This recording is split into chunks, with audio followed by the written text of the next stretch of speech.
আচ্ছা, আপনি কি জানেন বর্তমান প্রজন্মের প্রায় 70% ছেলেপেলে কেন ভারত বিরোধী হয়? ইন্টারেস্টিং না? তারা কিন্তু আমাদের বন্ধু রাষ্ট্র, অথচ তাদের বিরোধিতা এটা কেমন একটা বিষয় না? চলুন আজকে আমরা সেই বিষয়ে আলোচনা করব যে বর্তমান প্রজন্মের ছেলেপেলে কেন ভারত বিরোধী হয়, অর্থাৎ তারা কেন ভারতকে নিচু চোখে দেখে। আজকে আমরা সেই বিষয়ে জানার চেষ্টা করব, চলেন। বিদ্ধ হয়ে ৮ ঘন্টা ছটফট করে মারা যায় কিশোরী ফেলানী খাতুন। পরে ফেলানীর নিথর দেহ ৫ ঘন্টা ধরে কাঁটাতারে ঝুলিয়ে রাখা হয়। সীমান্তবর্তী এলাকার নামটা মনে নাই, এবং সেখানে আরেকটি কিশোরীকে হত্যা করা হয়, যার নাম ছিল সম্ভবত স্বর্ণা দাস, এবং তার বয়স মাত্র 14 বছর, এবং তাকেও বিএসএফ শুট আউট করে এবং সে সেখানেই মারা যায়। এখন হয়তো বা বুঝতে পারছেন কেন বর্তমান প্রজন্মের তরুণরা অর্থাৎ আমাদের প্রজন্মের যে ছেলেপেলেগুলো আছে তারা কেন এতটা ভারত বিরোধী হয় এবং তাদের ভারতের প্রতি এতটা কেন ক্ষোভ। এটা হয়তো এখন বুঝতে পারছেন কিছুটা হলেও। এখানে আমরা একটা তথ্য দেখে নিই, যেখানে বলা হচ্ছে যে হিউম্যানস রাইট ওয়াচের মতে 2001 থেকে 2011 সাল পর্যন্ত প্রায় 1000 বাংলাদেশি মৃত্যুমুখে পতিত হয়েছে, অর্থাৎ তারা ভারত সীমান্তেই বিএসএফের হাতে হত্যাকাণ্ডের শিকার। এবং শুধু এটাই না, বিগত 24 বছরে প্রায় 1500 মানুষ শুধু সীমান্তে হত্যাকাণ্ডের শিকার। এবং আমরা এখানে দেখতে পাচ্ছি যে শুধুমাত্র সীমান্ত হত্যাকে কেন্দ্র করে একটা সাইবার যুদ্ধ পর্যন্ত হয়েছিল ভারতের সাথে, যেটা 2012 সালের ঘটনা। আমরা দেখতে পাচ্ছি যে এখানে বলা হয়েছে ভারত সীমান্তে একজন বাংলাদেশিকে ভারতীয় সীমান্তরক্ষী বাহিনী বিএসএফ কর্তৃক উলঙ্গ করে নির্যাতনের ঘটনাকে কেন্দ্র করে। তবে কারণ হিসেবে এটি একটিমাত্র কারণ ছিল না, বস্তুত সমকালীন আরও সীমান্ত হত্যা এবং ভারতীয় সরকার কর্তৃক টিপাই মুখ বাঁধ নির্মাণের সিদ্ধান্ত এই সাইবার যুদ্ধের ইন্ধন ছিল। এবং এটা এই ফেলানী হত্যা, অর্থাৎ যে যার কথা একটু আগে বললাম ফেলানী হত্যাকাণ্ড, এটাকে কেন্দ্র করে শুরু হয়। অর্থাৎ ওই মেয়েটাকে বর্ডারের যে কাঁটাতার ছিল সেখানে তাকে ঝুলিয়ে রাখা, শুট আউট করার পর অর্থাৎ হত্যা করার পর তাকে ঝুলিয়ে রাখা হয়েছিল। এবং এটার প্রতিবাদে বাংলাদেশি কিছু হ্যাকার তাদের বিরুদ্ধে সাইবার যুদ্ধ ঘোষণা করে, এবং এটা 2012 সালের ঘটনা। ওইদিকে না যাই, এখন হয়তো কিছুটা হলেও আন্দাজ করতে পারছেন কেন বর্তমান প্রজন্মের তরুণেরা ভারতের প্রতি এত ক্ষোভ দেখায়, অর্থাৎ ভারতকে কেন তারা নিচু চোখে দেখে, ভারতকে কেন বন্ধু রাষ্ট্র মনে করে না। যদিও তাদের আমাদের দেশের স্বাধীনতার পেছনে তাদের অনেক অবদান রয়েছে, কারণ তারা 1971 সালে আমাদেরকে অনেক ক্লোজলি সাহায্য করছে, অনেকভাবেই সাহায্য করছে, যেটা আমরা অস্বীকার করি না। এবং এটা আমরা জানি যে তারা আমাদের বন্ধু রাষ্ট্র, কিন্তু এসব ঘটনার পর আস্তে আস্তে তরুণদের মনে তাদের প্রতি একটা ক্ষোভ, তাদের প্রতি একটা নিচু একটা মনোভাব সৃষ্টি হচ্ছে। এটার জন্য কিন্তু ভারতই দায়ী, কারণ তাদের সঙ্গে শুধু আমাদের ভারত এবং বাংলাদেশের সীমান্ত হত্যাকাণ্ডই না, আরও অনেক রকমের কাহিনী আছে যেগুলোর কারণেই হয়তো আমাদের এই তরুণদের মনে এতটা ক্ষোভ জন্ম নেয় এবং তাদের প্রতি একটা নিচু মনোভাব সৃষ্টি হয়। এর মধ্যে একটা আছে বৈষম্য। এই বৈষম্যটা আবার একটু অন্যরকম, যেটা আচ্ছা ধরেন তিস্তার যে চুক্তি ছিল এটার কথাই আসা যাক।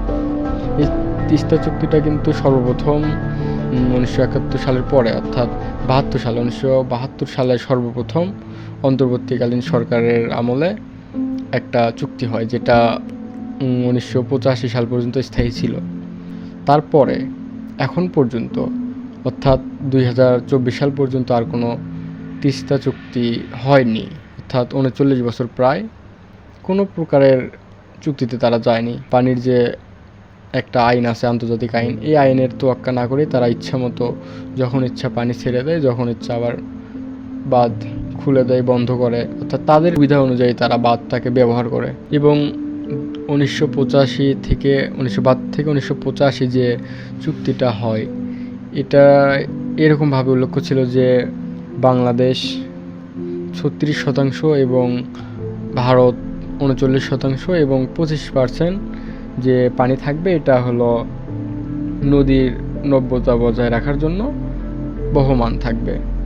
অর্থাৎ এটা একটা তাদের মধ্যে চুক্তি হয়েছিল, কিন্তু তারপর থেকে এই চুক্তি হওয়ার পর 1985 সালের পরে, যেহেতু 1985 সালে এই চুক্তিটা বাতিল হয়েছে, এরপর থেকে আর কোনো চুক্তি হয়নি। এবং এই বিষয়ে তারা চুক্তি করার চেষ্টা করলেও এতে ভারত সরকার সাড়া দেয়নি খুব একটা, কারণ তারা তাদের নিজের ইচ্ছা মতোই বাঁধ পরিচালনা করে, যখন ইচ্ছা পানি নিচ্ছে, যখন ইচ্ছা আবার ছেড়ে দিচ্ছে।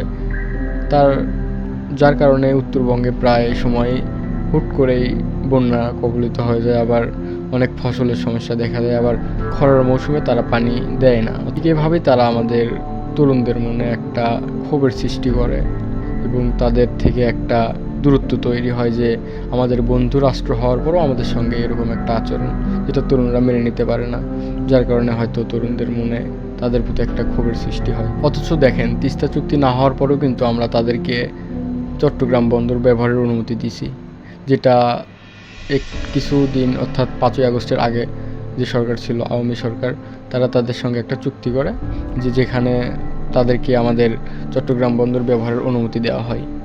এবং আমি জানি না এটা কিভাবে তারা অনুমতি দিছে, যে ভারত আমাদের সঙ্গে চুক্তি না করার পরেও আমরা তাদেরকে একটা দেশের গুরুত্বপূর্ণ একটা স্থাপনা, গুরুত্বপূর্ণ একটা জায়গা ব্যবহারের অনুমতি দিচ্ছে, অথচ আমাদের যে প্রকল্পগুলোর যে একটা সমাধান, আমাদের সঙ্গে যে চুক্তি হওয়ার কথা, এই বিষয়ে তারা তো কোনো রকমের কথা পর্যন্ত বলে না, অথচ আমরা তাদেরকে আমাদের দেশের যে মেইন পয়েন্টগুলো আছে এগুলো ব্যবহারের অনুমতি দিয়ে থাকি।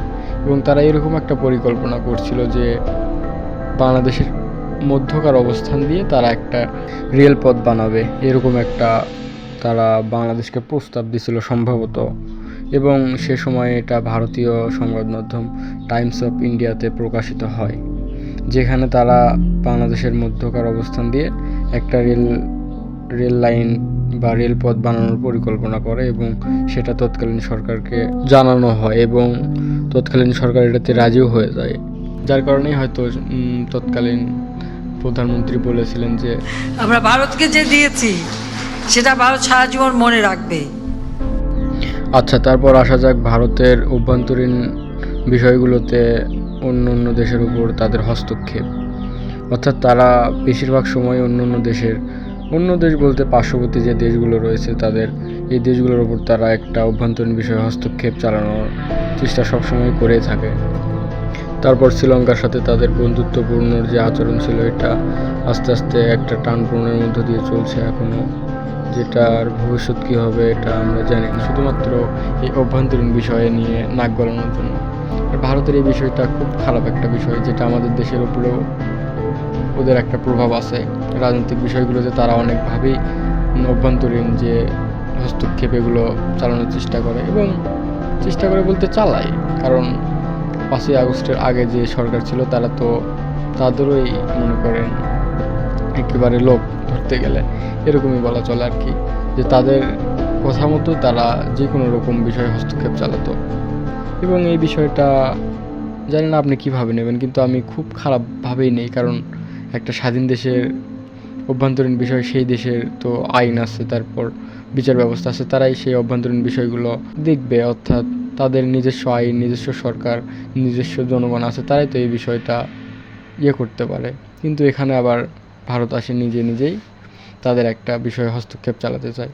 এই বিষয়টাও দেশের যে সাধারণ জনগণ, দেশের যে উচ্চপদস্থ কর্মকর্তারা, এরা খুব একটা ভালোভাবে নেয় না। অথবা এই কারণেই ভারতের সঙ্গে আমাদের একটা মনোমালিন্য, যে সে আমাদের পার্শ্ববর্তী বন্ধু দেশ হওয়ার পরেও কেন আমাদের উপরে এরকম বৈষম্যপূর্ণ আচরণ করে এবং আমাদেরকে তারা খুব ভালোভাবে একটা নেয় না, শুধু আমাদের থেকে নিতে চায়। অর্থাৎ তারা আমাদের থেকে শুধু নিবে কিন্তু দিবে না, যার কারণে এটা আমরা তরুণরা খুব ভালোভাবে একটা নেয় না।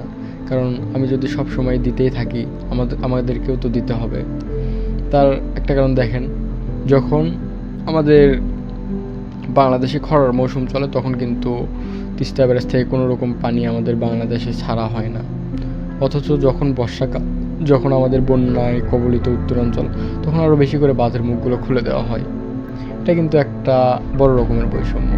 এখানে আমাদের একটু হলেও এই চুক্তিটা তাড়াতাড়ি একবারে যথাসম্ভব করার চেষ্টা করা উচিত বাংলাদেশ সরকারের। ঠিক এই কারণেই তাদের সঙ্গে আমাদের একটা পরিপার্শ্বিকতার একটা বিষয়। এইসব বিষয়ে হয়তো আস্তে আস্তে তরুণদের মনে আস্তে আস্তে একটা প্রশ্ন জাগে যে তারা আমাদের বন্ধু রাষ্ট্র হওয়ার পরেও কেন এরকম আচরণ করে।